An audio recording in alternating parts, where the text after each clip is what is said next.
Pak Ralan, kita konfirmasi ini lagi dari Kementerian ATR BTN, ini lagi gencar-gencarnya untuk menggebuk para mafia tanah yang ada di seluruh Indonesia, tidak terkecuali Kabupaten Bantau Timur sendiri. Kalaupun ada itu nanti apa yang disampaikan oleh DPRD terkait adanya indikasi mafia tanah, karena mungkin yang melibatkan biasanya para pejabat dengan korporasi yang ada di daerah. Silakan. Ya, terima kasih dari kawan-kawan dari media. Kita tetap pastinya kita harus mendukung program pemerintah mensukseskan itu. Apa tujuannya? Yang pastinya untuk kemakmuran masyarakat. Intinya seperti itu. Lalu mungkin saya sampaikan dari itu bawahnya bahwa kita sepakat mungkin bahwa tanah yang ada di Indonesia itu, yang khususnya di Baritu Timur, itu pasti ada pemiliknya. Nah, lalu sekarang banyak perusahaan-perusahaan, baik yang perusahaan sawit maupun perusahaan batubara dan lain-lain.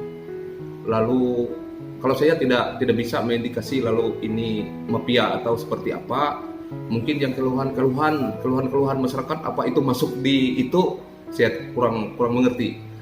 Yang jadi permasalahan itu misalnya ada tanah itu tapi ada yang orang lain menjual. Ada orang lain menjual. Memang itu kekurangan kita khusus di Baritu Timur itu sebagiannya bahwa belum ada SKT. Tapi kenyataannya bahwa dari orang-orang yang di dekat itu punya dia. Bertambitan ya, bertambitan. Lalu apalagi kalau sekarang sudah masuk HGO, kalau ada program untuk membuat sertifikat kan tidak bisa terhambat. Nah, itu salah satunya sehingga jadi masalah di tempat kita ini.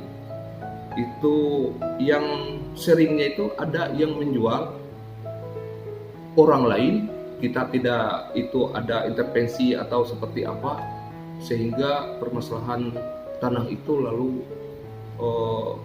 diadukan antara yang masyarakat dengan masyarakat oleh perusahaan itu banyak.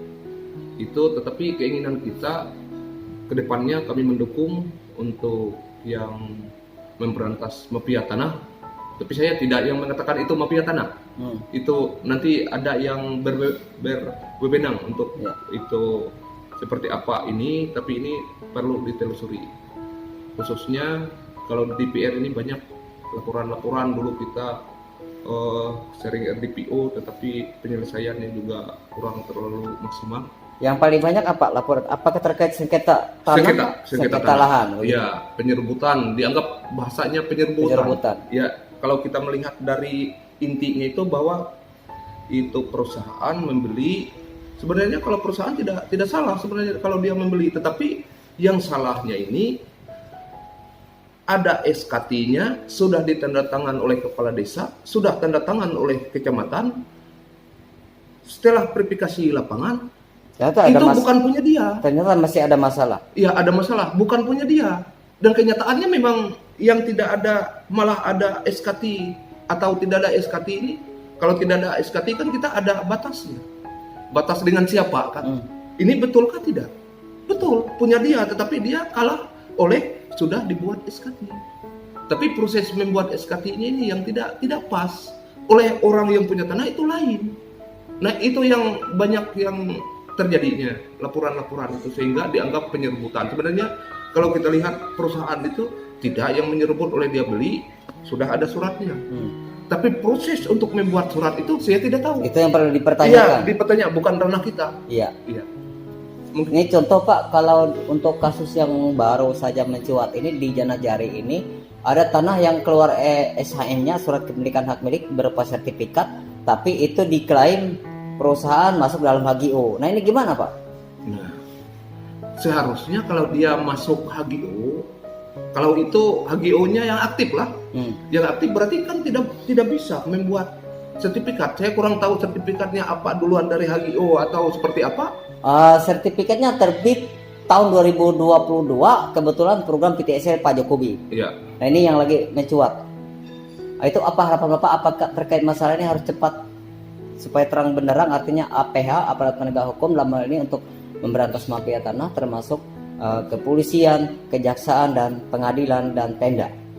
Apa Ya. kesannya? Kalau dari kita, yang setahu saya kalau misal buat sertifikat, dia kan sekarang pakai internet.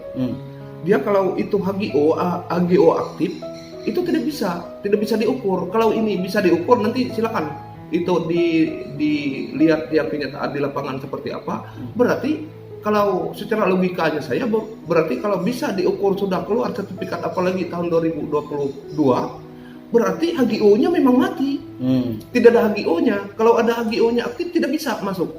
Itu Berarti terindikasi HGO itu masa berlaku izinnya habis. kurang tahu kita. Berarti itu apa diurus atau seperti apa? Yang intinya bahwa HGO-nya itu tidak aktif.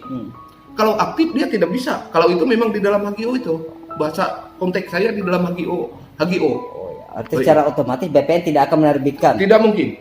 Oleh itu sudah diatur oleh dia pakai internet, dia pakai aplikasi namanya GPS. Iya. Dia sudah ada aplikasinya. Kalau masuk sudah izin HGO itu tidak bisa. Ada zona merah, Ada zona hijau. ya, dia langsung bunyi bahwa di situ tidak bisa, siapapun tidak berani mengukur itu.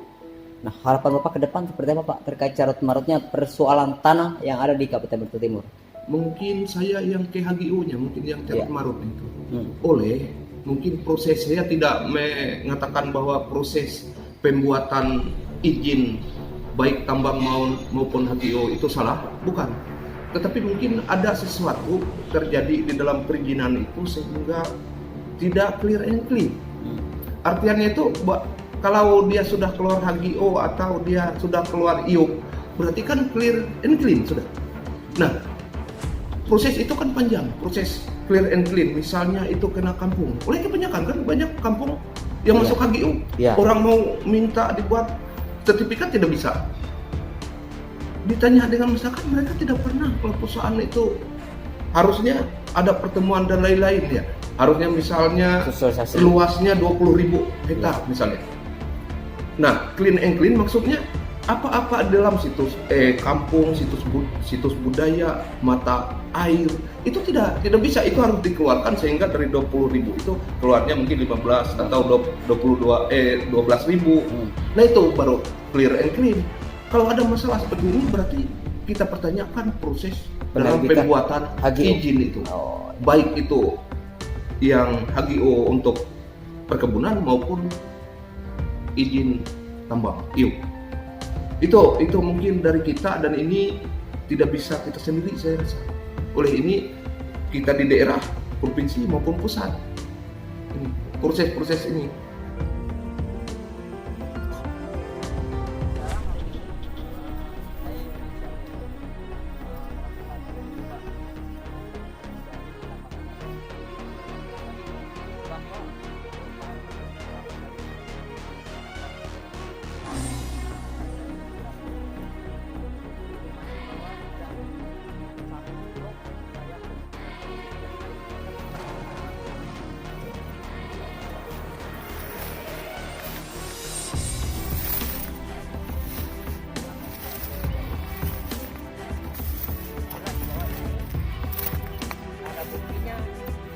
Ada kuburan, ada pemakaman masyarakat. Tidak langsung kita lihat juga di belakang saya itu ada pohon kelapa sawit yang sudah panen, dan nampak juga di belakang itu ada bank. Anda memasuki area perkebunan penerapan ISPO LPT Ketapang Seberang dari ketiga guysnya. Nah, artinya ini bukan berita hoax, bukan bohong, tapi fakta. Kita tidak tahu seperti apa kronologisnya sehingga kok bisa perusahaan itu berada tepat di pemukiman. Sementara kalau kita tahu aturan bahwa itu ada jarak